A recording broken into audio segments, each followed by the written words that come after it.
Hello बच्चों, मैं हरीश मटपाल आप सभी का स्वागत करता हूं अपने इस चैनल में।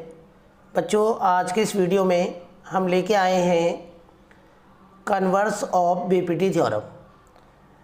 बच्चों, जो एनसीईआरटी की जो 6.2 है, 6.2 में जितने भी क्वेश्चन हैं वो बीपीटी और कन्वर्स ऑफ बीपीटी के बेस पे हैं।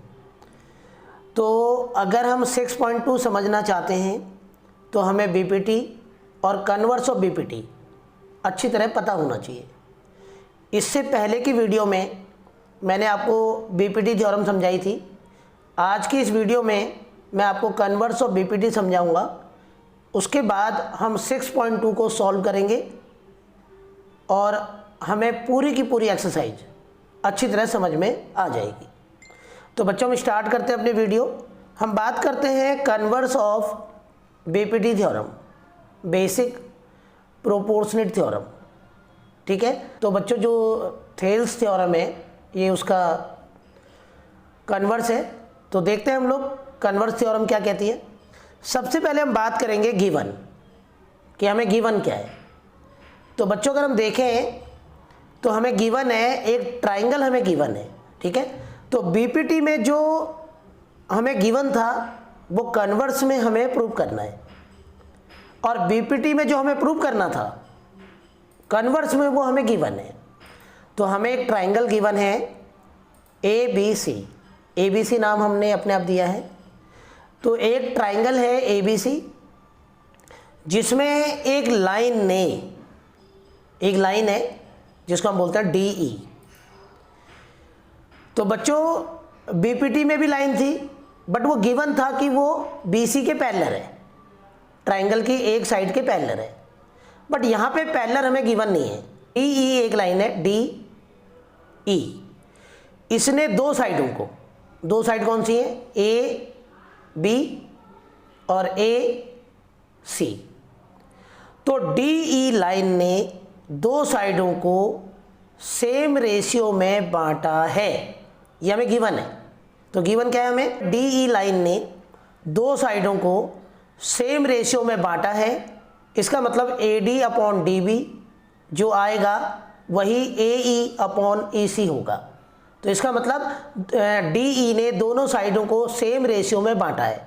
तो हमें प्रूव करना है, हमें सिद्ध करना है कि वो लाइन जो है DE वो थर्ड साइड के पैरेलल होगी। DE BC के पैरेलल है, इस बात को प्रूव कीजिए। तो अगर किसी ट्राइंगल में कोई लाइन दो साइडों को सेम रेशियो में बांटे तो सिद्ध कीजिए कि वो लाइन थर्ड साइड के पैरेलल होती है।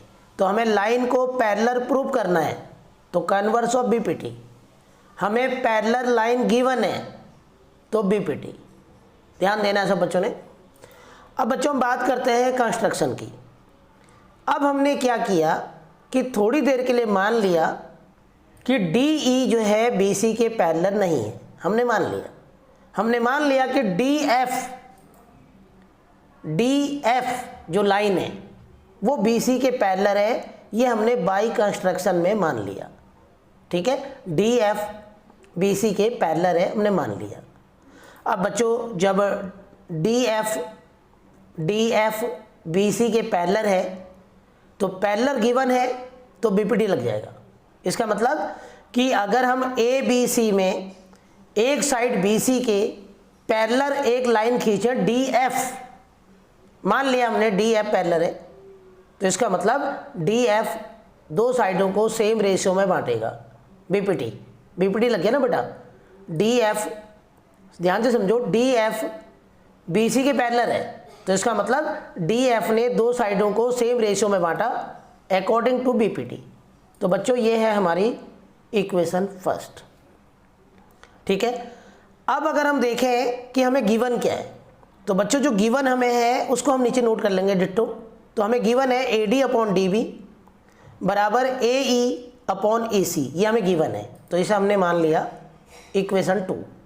अगर हम दोनों इक्वेशन को ध्यान से देखें, इक्वेशन फर्स्ट और इक्वेशन 2, दोनों इक्वेशन में अगर हम ध्यान से देखें कि दोनों का लेफ्ट हैंड साइड सेम है।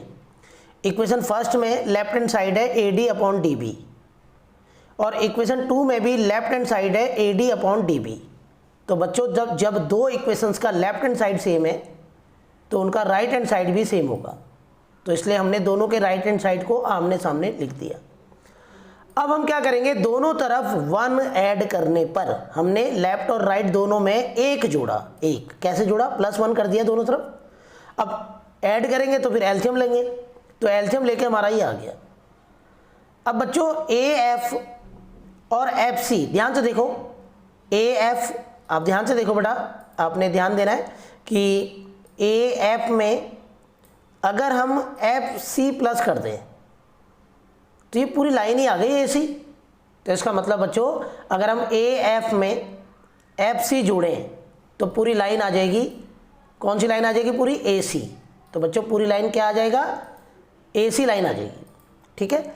और उधर अगर हम देखें AE, अगर हम बात करें तो अगर हम AE में, ये AE है, और अगर हम इसमें EC और प्लस कर दें तो तब भी तो पूरी लाइन आ गई, और पूरी लाइन क्या है, तब भी पूरी लाइन आ गई, AC पूरी लाइन है, ठीक है। ये आ गया AC अपॉन EC। अब बच्चों AC से हमने AC को कैंसिल कर दिया, ठीक है बच्चों। तो हमने क्या किया, AC से AC कट गया तो बचा क्या, तो इसका मतलब FC और EC बराबर है। अब बच्चों अगर हम डायग्राम को ध्यान से देखें तो F और C, FC लाइन और EC लाइन बराबर हो ही नहीं सकते।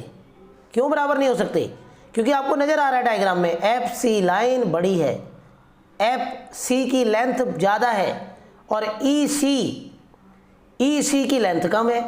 तो कम लेंथ और ज़्यादा लेंथ वाली लाइन कैसे एक दूसरे के बराबर हो सकती हैं, इसका मतलब यह पॉसिबल नहीं है। और ये इनकरेक्ट क्यों प्रूव हुआ, क्योंकि हमने स्टार्टिंग में जो माना था कि DF लाइन BC के पैरेलल है। तो बच्चों FC और EC लाइन एक दूसरे के बराबर तभी हो सकते हैं जब E पॉइंट के ऊपर ही F पॉइंट हो, कोइंसाइड पॉइंट हो। तो कोइंसाइड पॉइंट होते हैं एक पॉइंट के ऊपर दूसरा पॉइंट।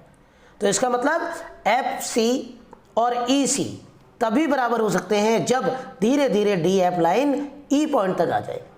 इसका मतलब कि DE ही BC के पैरेलल होगा, कोई और लाइन DE के और BC के पैरेलल नहीं हो सकती DE के अलावा, ठीक है। तो इस तरीके से बच्चों हमें कन्वर्स ऑफ BPT समझना है। तो यहाँ पे BPT और कन्वर्स ऑफ BPT में आप बहुत अच्छे तरीके से अंतर, बहुत अच्छे तरीके से डिफरेंस की प्रैक्टिस करें, फिर आपको जो है 6.2 बहुत जल्दी ही समझ में आ जाएगी। तो बच्चों मिलते हैं हम लोग नेक्स्ट वाली वीडियो में।